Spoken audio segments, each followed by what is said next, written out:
hard-earned lesson in product leadership that others could learn from, especially startups that probably listen to this podcast? Yeah, it's under communication, what you're doing. And the other part about it is forget the principle, but you have to repeat something 7 times before it actually sinks in. It's kind of mind-boggling, but it's just shown this again and again. If you don't repeat things, they don't sink in. People don't read. People don't listen. So by the 7th time, chances are someone's heard something is the thing. And, this is always hardest across different departments, and everyone's busy and no one has time. And the challenge with that is that if you're not providing your reasoning, people fill in the voids with crazy stories. And it's like, even just completely reasonable people who you trust and like you, they'll come up with crazy reasons. So you just always want to be explaining the strategy and your reasons and constantly putting that out there.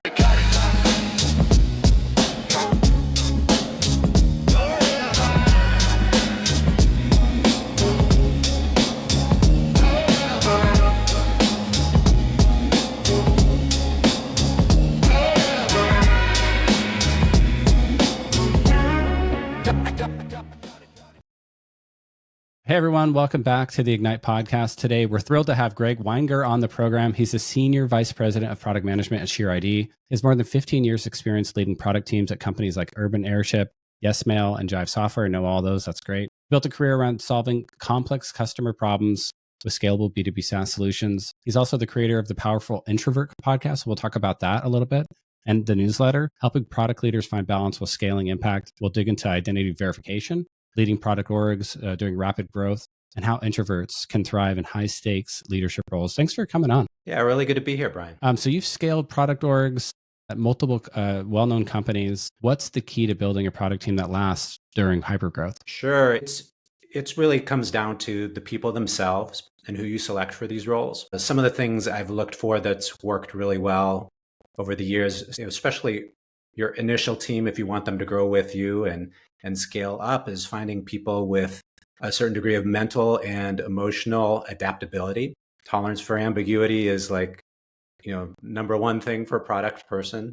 You do look for a certain kind of swagger, maybe people who have started their own company in the past, people who are very optimistic and willing to really go the extra mile and fill in the empty spaces. But it's also, I like to counterbalance some of that bravado and drive with a certain kindness. And yeah, I mean, all those things. I mean, if you can find somebody who has all of those things in spades, you found basically a unicorn, and you should hire them right away. Yeah, you should. There are certain types of there are different types of product managers. I think you've been in both larger companies and smaller companies, and the people who tend to stay, or they grow up with a certain company and then they go back, they have a lot of these characteristics because some of these characteristics aren't rewarded as much in larger companies. Sometimes also these people will size out at a certain levels. I myself I really have a sweet spot. I like joining around a Series B, growing up to a company to 70, 80 million revenue. I wouldn't be super happy in a 500 plus person company. So I would be looking for my next gig. And you find people who kind of, you have really early stage people and they don't want any process. They're going to go back to the next startup. But that's really what you're looking for, is someone who either fits that profile, or just you can kind of get at it through interview questions sometimes, and kind of figuring out what is their tolerance for ambiguity or willingness to just figure things out on themselves. And then sometimes they'll have demonstrated that in other ways in their career. Yeah, I love that. The distinction, almost a 3-stage model. You got the really early companies, then you got these kind of mid-stage companies, and then you have those, late stage and public companies. And I've actually been a product manager at all three.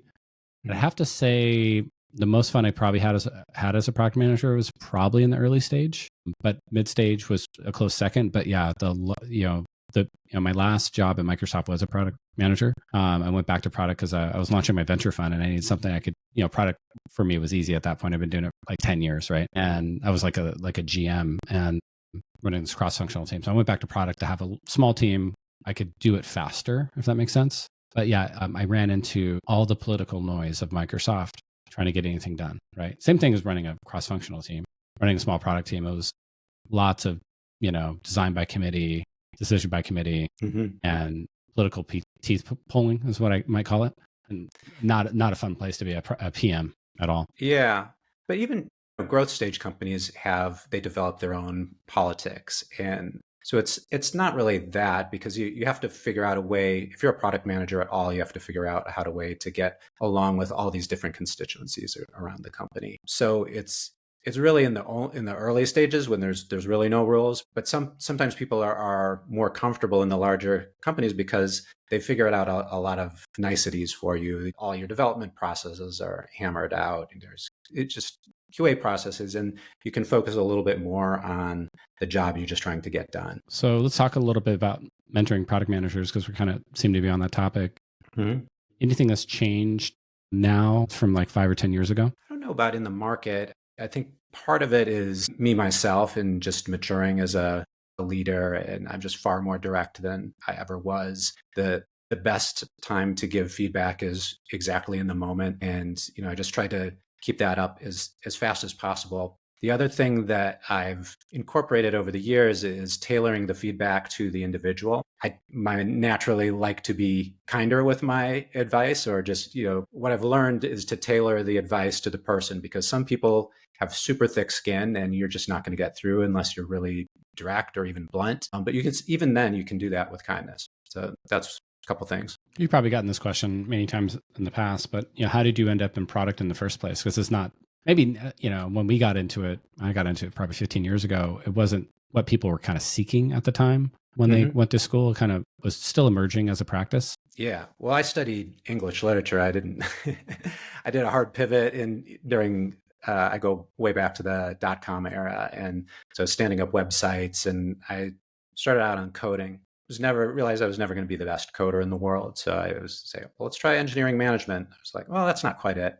And then I found figuring out what we should build was a lot more interesting and creative. So I did the pivot into product. So it was just kind of finding my way. And that's about, pushing, 15 or so years ago when I did make that pivot also. That's interesting. How do you go from an English major into coding? I mean, that's quite the jump in itself. Well, I took a couple of the CS classes at school. I was at Stanford. I was surrounded by a bunch of CS majors, and there was just really cool stuff happening at the time. The other thing that happened was I came out in '94, to date myself exactly. Oh, wow. But I did a internship at Wired magazine in South of Market. Amazing.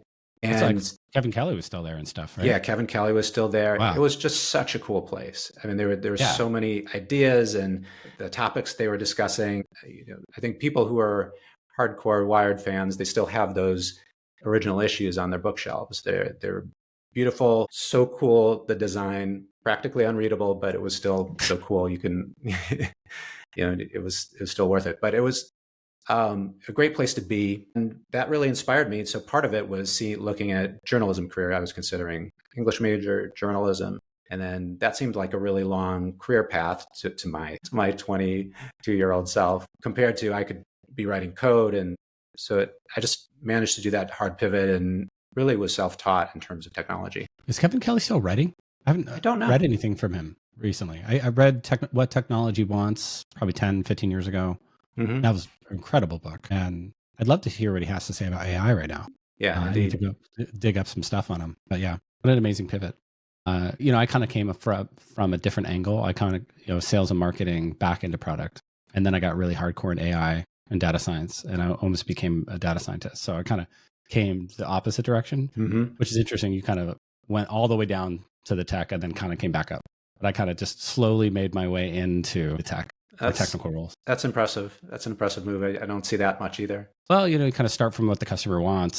And then, when I was in sales, I realized that, well, I need better leads. I need better marketing to go sell better. And then so I became a demand gen kind of person, growth hacker, what you might call them today.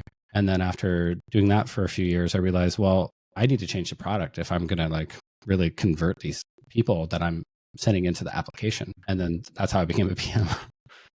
So kind of the opposite way. Kind of interesting. Let's talk about SheerID. So what you're working on now, digital verification's grown massively in importance.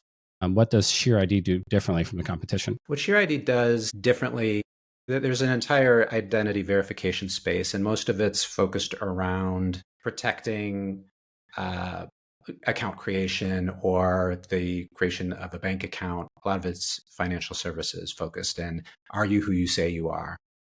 The And KYC elements. yeah, KYC, protecting loans, securing loans, that sort of thing, doing that all digitally. There's a much smaller carve-out space which is really focused on marketing and loyalty use cases. There's a handful of companies in that. And what SheerID has done, we call it the Audience Data Platform. We've assembled this global network of authoritative data sources and databases and stitch them all together. And so we will approve things about you in support of a marketing or loyalty use case. So are you a teacher? Are you a student? Are you a member of the military? And we do this higher quality than anyone. And so that's how we've carved out our special niche. Sounds pretty complex. I mean, there's probably lots of little hidden complexities of building a platform like that handles identity verification for global enterprises. Maybe you could tease that out for us. Yeah, absolutely. But just to take one example, so we do global student verification. If you're a student in the world, and by that we mean middle school, high school and above, then we'll verify you.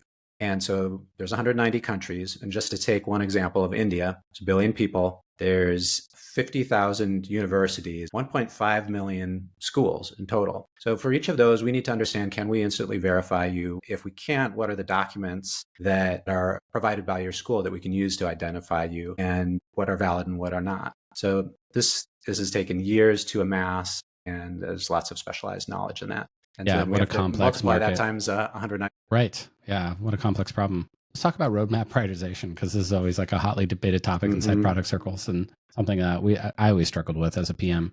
How do you balance, what the enterprise needs, what the sales teams needs, versus, kind of what the market needs, what your customers are telling you, platform extensibility? How do you balance all that stuff? Like, have you come up with a good model to prioritize roadmaps? Well, every model will fail and we test it along the way. But over time, in general, thinking about a portfolio allocation. So you talk about enterprise needs. So we're a small but mighty company, a few hundred people. We're working with Fortune 10 customers, some of the super sophisticated tech companies. And each one of those can really throw their weight around. And so part of it is really having a clear product strategy that everyone, as much as possible, everyone in senior leadership is bought into, because then that's an anchor point.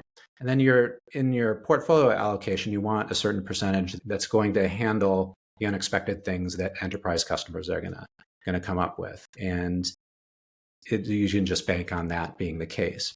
After that, then a lot of it is negotiation. And it really helps if you're a small company dealing with an enterprise, you are the expert. They're going to make the assumption that they almost treat you like their IT department. They expect you can make this small tweak. Maybe, but it really only makes sense for you if it's going to make sense for your other customers. And so there's really a couple of things that you can do. One is you take a look at this opportunity and say, is this actually strategic? And so maybe it's worth launching this feature for this customer because I know it's strategic and it's going to accelerate my roadmap. Maybe it's not the order I wanted to do it, but it's going to be the trade-off is going to be worth it because this is such a great customer and they're going to beat it up and they're going to maybe even give me a quote on it, something like that. So you have to entertain that at least. But if not, then you have to lean into the fact that you're an expert and that there's no way that company, even as big as they are, they're not going to throw a few hundred people at this problem. So you're doing this far better than they could. And so you have to lean into the fact that, look, we can't really support it at this time. And we either don't recommend it or we do, but we're the best you've got out there and we're going in a different way. So basically saying no. Yeah. I mean, that's the old quip about product management we're professional sayers of no, right? We're just really good at saying no. Yeah. Or not yet. All day, every or maybe day. next year.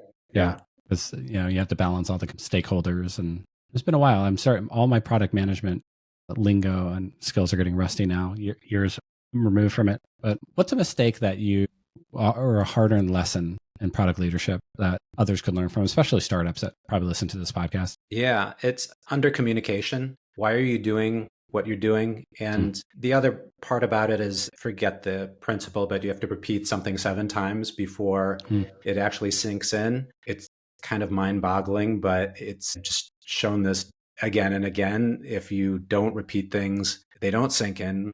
People don't read, people don't listen. So by the seventh time, chances are someone's heard something is the thing. And, this is always hardest across different departments, and everyone's busy and no one has time. And the challenge with that is that if you're not providing your reasoning, people fill in the voids with crazy stories. And it's like, even just completely reasonable people who you trust and like you, they'll come up with crazy reasons. So you just always want to be explaining the strategy and your reasons and constantly putting that out there. Also, always talking about your wins, because, what are your team's contributions? How are we moving forward? And it's visibility, but it's really, really important. So that's something that I didn't know early in my career, which I think is super important. How do you think AI is changing product management right now? And if I got out of product management before ChatGPT even burst on the scene, now you got O3 Pro, right? You can dump all the customer feedback in there and just be like, hey, generate some insights for me. And how is it on, for somebody on the ground right now? What does it look like in a product department with this powerful AI? It's unbelievable what it's doing. I mean, I personally estimate it's 10 to 15 hours a week just on my own life, schedule of time saved. Multiply that by everyone in your team. There's just certain activities where you don't want to spend the time doing that. First pass market research, first pass condensing your ideas, PRD writing, PRD writing, job description writing, customer questionnaire writing. What's amazing is this is extending to generating user prototypes and software prototypes. And so we haven't gotten to the prototype yet, but I think that's going to just get more common. But what it's done already is kind of mind-blowing. Yeah, I got a portfolio company that actually does that. They do the front end design, almost like a cursor-like interface it bridges the gap between product and design. So there's kind of like this merging happening between product design and engineering, where you can just iterate a lot faster in a kind of a cursor-like, Figma-like interface tool. And so you can, as a product manager, do a lot more than our old wireframes and Envision mocks that we used to use, 10 or 15 years ago. Yeah, and I think you definitely would get more value out of the test if it's more fully functional. That was always one of the tensions. We created this, Envision prototype, and people are clicking through, and then you have to kind of explain some little part of it. Well, and this is the part where it does the complicated thing. Well, you might be able to rig that complicated thing in much more convincingly in this type of prototype. So you've worked in engineering, product, and media, as an English major at Wired Magazine. How has that hybrid background shaped your leadership style today? For a long time in product, I really leaned on my engineering background, and maybe I was always pretty respectful. I understood people, they're the expert, but I've really relied on it, and it's served me well it did serve me well for a lot of years, and just understanding, well, this is feasible, that's not feasible, this is going to work, that's going to work. But I think, and maybe it's more of a function of me getting into product leadership, where I'm less embedded in the teams now for the most part, where I still have some of those instincts and some of those questions I can ask, but I'm just asking questions. And my role is really much more shifted around providing context into the situation. So take an example, engineers will always say, I need to do this infrastructure project. We need to do this big refactor. The system isn't going to scale. We need to do this thing. And I say, well, constant. And this is how to do it. This is the right way to do it. That's always kind of a little bit of a flag for me. And so, well, if we were going to do it the right way, it's this. And I was like, well, how do we know it's the right way? It really depends on the business context. Do we know enough about this market? Have we validated it enough to make it worthwhile to make this more robust now, or should we phase this out or wait for this checkpoint when we know that there's enough context to know that it's worthwhile investing in this? So it's really, and I find that providing that context is really the critical component, and then everyone can kind of agree on the facts at that point. So I have here in the notes that you use a platform called Plato. Maybe you could tell us what that is. Yeah, they no longer support product management for mentorship. Plato was really great, because, especially for a number of years for me, because I was in a startup, so it was a way for me to meet a whole lot of different other types of people in different situations, different company situations, different career stages. So I got a lot of different looks at different people and companies, and they were later acquired and stopped supporting product managers through that. I believe they're still supporting that for engineering management. They had to specialize. They had good product managers there who focused them on with their core market. So maybe you could tell us about the Powerful Introvert, what that is, what kind of drove you to start that and how it's influenced your career and leadership? Absolutely. As I found as I grew in leadership and I started out doing coding, and then as a leader, I found that there were certain things that were more challenging for me. And I didn't really understand why or know why. I just know group conversations, confrontations, bigger presentations, that sort of thing. And so these are things I worked on in order to be a leader. By the time I was a senior leader, executive team, these things it was really stark. And I really needed to do some work to give myself a better set of skills to basically to handle the chaos. Like, there's a lot that goes wrong. There's lots of impassioned arguments and things like that. So there are ways that I realized I needed to show up better. And so in doing some of that work, I realized that I really was an introvert. I was on the quieter side of things. And that there was a lot of things I didn't understand about myself, and also that people didn't understand out there about introverts. And so that was one of the things I wanted to give back and start sharing some of this information that I found. And because I felt like it would have been helpful to me to hear earlier in my career, and also to get the word out there to help shift the culture a little bit. Because especially if you have a large number of extroverts, and it's not all leaders are extroverts by any means, but particularly on the sales side of the house, if you're more of a sales-led company, sales-led founder, you may not have an intuitive understanding of how to get the best out of your people, like the people on your team or even throughout the company. And so there are things that you can do as a company to, practices, meetings, and other techniques that you can put into place to make life better. So that's really the impetus for my podcast. And I have guests that are, range from people in the field, practitioners, psychologists, and leadership coaches.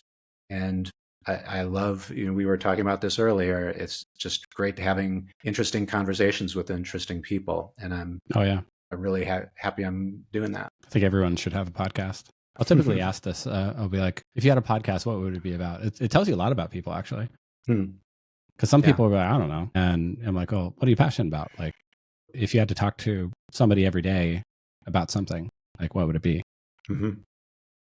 What I like about the Ignite podcast, I call it the Ignite podcast instead of like the Team Ignite Ventures podcast, because I wanted to be able to talk to anybody about anything. We mostly talk to people in startups and industry and venture capital and stuff, but I've had like meditation teachers on and leadership coaches, and there tends to be a through line of startups and venture capital, but like this episode will probably be called Ignite Product, because it's mainly about product management, product leadership. But back to the introvert thing, what are some things that extroverts, and I consider myself probably an extrovert, should know about introverts, and vice versa? What should introverts know about extroverts? Excellent. So the first thing in terms of introverts, so something you might have noticed, introverts almost to a person think before they speak. And so that accounts for most of the dynamics that happen, particularly in group settings, and introverts also tend to really try to process everything that's coming through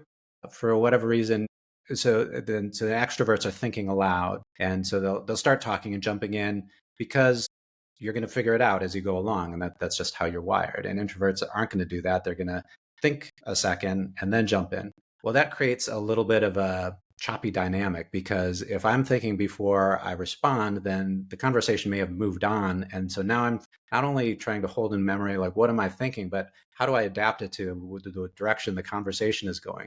So in other words, so a lot of this is happening internally. And so introverts are running a little bit hotter, and they're expending more energy in those situations. And it's not just a meeting. It's like, think about a networking event. It's another similar thing. They're doing a lot more processing of this, and that accounts for why they're getting drained in these events, why we are getting drained in these events. So that's one part of it. And I think on the flip side is that sometimes introverts think that extroverts don't care about how they think, or they're talking over them, or they're snubbing them or ignoring them or something like that, when really, or you're feeling steamrolled or something like that, because you have a lot of energy. You want to get your information out there, explain yourself. And really, you've got to give them the benefit of the doubt, because chances are that they don't know that's how they're coming across. They may not be thinking about, oh, this person is an introvert. I better give him a chance to speak or a beat to pause and, process things through. And if you raise it with them, then you're kind of giving them that opportunity.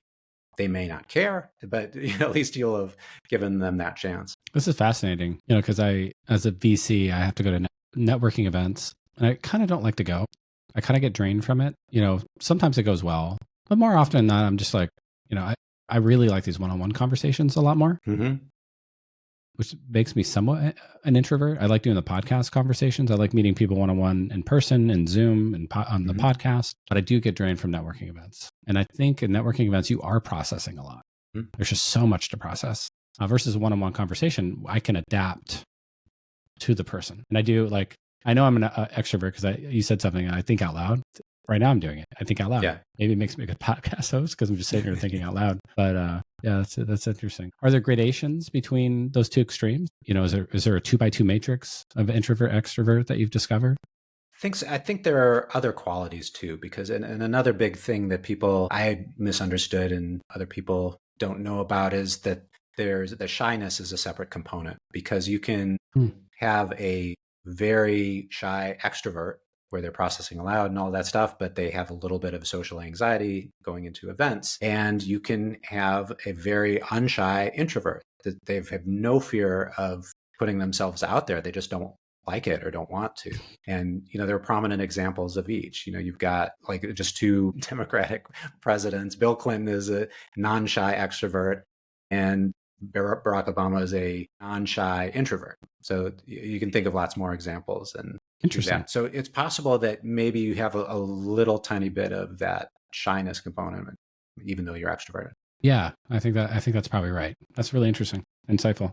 Yeah. Any other thoughts that people should know? Like any tips or techniques for founders out there as they kind of build and manage their teams or product leaders out there thinking about these personality dynamics? What you found helpful, like maybe in ceremonies around meetings or check-ins or any of these kinds of things that you kind of built into your team to create an environment that's more, I almost don't like using this word anymore, but inclusive of I think supportive. Everybody's different. Yeah, supportive. Yeah, there you go. I like that. Yeah, absolutely. One thing, I'll talk about on-site events and then just things like brainstorming. I'll start. So I'll start with the bigger thing. On-site events, if you have a bigger block of time, then you want to be really conscious about creating breaks for introverts. Don't go more than a couple hours. Make sure there's time for people to have downtime and recharge, help to manage their energy through their day. I personally notice this with myself, as opposed to there are certain extroverts who will start at 8 a.m. and they'll go right through through 5 p.m. if you have scheduled meetings, and then they'll be going through, happy hour and the dinner and the bar afterwards, and they can just go nonstop. And that's all crushing day. to an introvert. So creating introvert breaks and even longer meetings, as you have a 3-hour meeting or something, make sure you get some little just space for downtime. The second thing is about brainstorming. And this is something I wrote an article about on my website, where the classic story, this came out of basically like a madman agency. This guy, Alex Osborne, invented this idea or popularized the idea of brainstorming. And you get a bunch of people in a room and they're building on each other and, just, bouncing ideas off faster and faster. And then it's just perfectly calibrated to exclude introverts, because like we said before, they're internally processing. And this has actually been extensively studied in business schools. And so there's like 40 years of research where they show this is not an optimal way of doing it. But what is optimal is if you give people the idea, the assignment in advance, and allow them to prepare their ideas. And then when everybody gets together, you kind of discuss them and triage them together. And that is shown to create the most ideas and the highest quality ideas. Well, yeah, you can almost do kind of little mini breaks in the brainstorming too. Everybody silently write down their ideas. I remember doing this, instead of just like everybody shouting out stuff. Hey, everybody take 5 minutes, kind of brainstorm all their ideas, and we'll come back together for 5 or 10 minutes and discuss, and you kind of keep doing that over and over again. There's like little mini breaks for the introverts to organize their thoughts, process everything, get out their ideas. and then share them. Yeah. I think it's like an exercise we did at Microsoft, actually. Microsoft had a lot of this training for managers and how to be inclusive and not steamroll people, make them feel excluded. So looking forward, what excites you most about, let's start with identity and verification tech. And what do you see the biggest shifts coming in the next few years? You got all the AI deep fakes. And, I've seen, reports of, I forget who I was talking to, it might've been on this podcast, but where you can buy these fake IDs that can get you like through passport control now. And it's pretty crazy. Absolutely. So yeah, you nailed it. It's the Gen AI deepfakes are really, I've seen a number of them, at least where we're getting, you can tell for the most part, but you can see where it's going is very quickly. You won't be able to tell. And then we have agentic AI too. And so there's really this need. I really see that has the potential to really drive adoption of something that's been around for a number of years, sort of the blockchain-based verified digital credentials, W3C standard for that. And it sounds awesome, but how are we going to get adoption? And so this is potentially the way to drive that adoption. But that's really the only thing where you can't fake, we can prove ownership finally. And, if you have a trusted way of establishing identity, then that can't be faked. I just did a second mortgage on my house, as one does when they're remodeling and doing stuff. And it's the first experience where I verified everything virtually. I didn't have a notary come out to the house. Everything was just virtual. Pretty wild. Mm-hmm. Pretty wild, like almost living in the future experience. I haven't done that before. Whereas all like a virtual notary, hold up your ID and they kind of verify it, and pretty wild. What excites you most about, we talked a little bit about AI and product development, how it's making you guys, much more efficient now. Like what excites you most in the next 3 to 5 years? I think Mark Andreessen famously said, venture capitalists will be the last job automated. Maybe inside organizations, that'll be product management, because somebody still has to kind of like decide what to all the AI to do, what to go sell and market, and what to build. What excites you over the next 5 years? Well, that's certainly been my optimistic take as well. My thought is that really everything we were discussing earlier, all these different steps can be done almost by a single person. And so really what you're left with is your judgment and how fast can you iterate through ideas and rule out ideas so you get to product market fit. And because that's still the hardest thing. And you can, I've been in this career long enough to see how many times you can build a product and not truly know, and all the customer discovery and all the customer surveys you do, and you get it out there and it's just not working. And that's what makes product management so challenging. And AI isn't going to solve that, but it could take out 90% plus of the time, so you can just iterate much faster and get to better results sooner. Do you think about, let's two-part question. One, how do you know you have product market fit? And then I have a second part to that. It's, what is the Supreme Court definition of pornography? You know when you see it, because your products are just flying off the shelf. I've experienced it a couple times in my career. True product market fit. You experience it because you can't keep your servers from toppling. You have to keep, we're actually a lot better off now with auto scaling.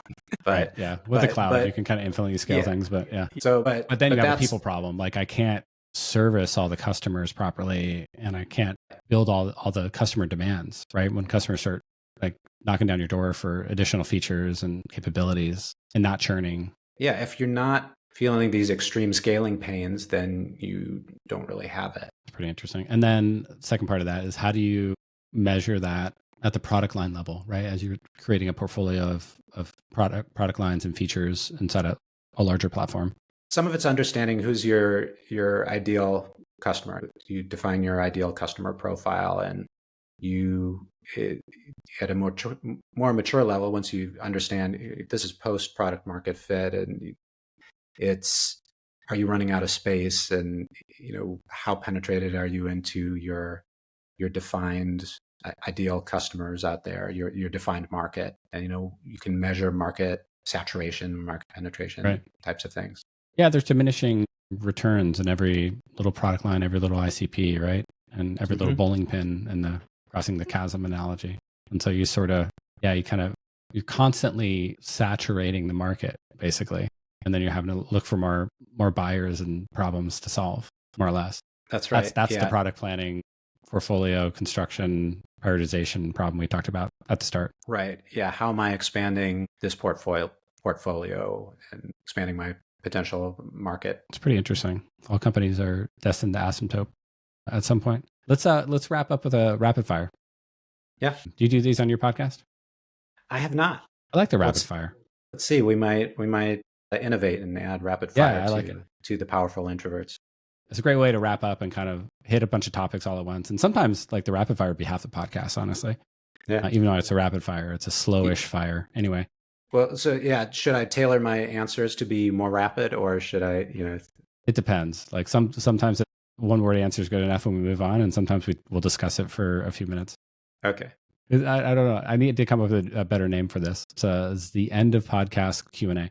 What's the most underrated trait of a great product manager? Ability to simplify. Yeah. I like that answer. Yeah. You think of the classic example of Steve Jobs, 1,000 songs in your pocket. So simplifying, it's so powerful for a number of reasons. He captured the product idea, he captured the key benefit, and like the design principles behind what you build. And it's also a KPI. It's all across the board. That's super hard to do. And I've seen product managers who are able to boil something down to its essence. It's not, and you see a lot of MVPs are not that. Like they didn't capture the essence of the idea. They're just an incomplete product. But if you do that, that's a rare skill. Your favorite enterprise software product that isn't your own? I'm going to give those honors to Slack. What they did was amazing. This was open source software. It's just something that was out there, and they're kind of like this Trojan horse taking on the enterprise. And I think they're one of the early adopters of a product-led growth, and they just infiltrated these companies, and the product was superior, and they were able to achieve all this on their own. And they sold it right at the right time to Salesforce too. Oh yeah, that was another right before Teams came along and bundled across the entire enterprise stack. Yeah, exactly. But they also managed to do a good job of not polluting their interface too much. It's still super usable to me. Yeah, Teams feels a little bloaty. So is Zoom these days. Zoom's trying to kind of be this every Swiss Army knife of communication and collaboration. Mm-hmm. I think Teams does a little bit better job because you get these like little vehicles of storage, little boxes of storage at the channel and meeting level, which is kind of unique. And I think they do a better job of integrating meetings and storage and communication. But then Slack is just feels pure. They simplify, right? Mm-hmm. What is the essence of what we're trying to do? We're just communicating, collaborating, Yeah. And that's so hard for enterprise companies to get it right. There's so much pressure, again, back to the enterprise. There's pressure to add that feature in. Oh, so much pressure. How do you counteract that pressure, right? Because you got this, I don't know, you're at a, let's call it a $30, $40 million revenue company, and along comes this big customer. It's a $10 million deal. It's going to represent 20% of our revenue next year, but we need all these features that nobody else wants. Mm-hmm. Man, how do you, that's one of the more difficult product situations. It is. And hopefully you're able to have a strategic conversation with them. Sometimes the people pushing hardest for features are not the real owner on that. Sometimes if you're able to broker a relationship with executive to executive kind of relationship, you can say, hey, look, we can do this, we can't do that, or we would rather focus on these strategic things that are really going to move the needle for you. That's a tough situation. What is the hardest product launch you've ever overseen? So I actually thought about this as I went and looked at this up. I was way back earlier in my career, I was part of a migration of forum software to Jive Software. And so this was when Guitar Center and Musician's Friend merged. And so they also merged their forums. And Musician's Friend, Guitar Center was the big corporate, and Musician's Friend was the cool, the upstart. I remember that. Yeah. And so it was really vibrant community, and people were super passionate. I was overseeing a launch. I was earlier in my career. I hadn't really dealt with certain issues of scale before. And when this thing launched, it fell over within seconds. The product just was not tuned properly. And we were a small company, and we'd never experienced that much data. We just hadn't had to tune the software correctly. But this taught me so many things that I've used throughout my career in terms of crisis management, communications, planning. Just how do you establish trust when something like that happens with your customer. And there's ways to do it. And this is what customer success departments deal with all the time. But it was a rude awakening for me, but we worked through it, and it was eventually a successful launch. But I think, unfortunately, for the passionate community, it was, everything was changing, and it wasn't ultimately a good community for them after that. I think it's no longer online. This is over 15 years ago, so wow. I'm not sure where they all went. I think there's another one. Gosh, what's it called?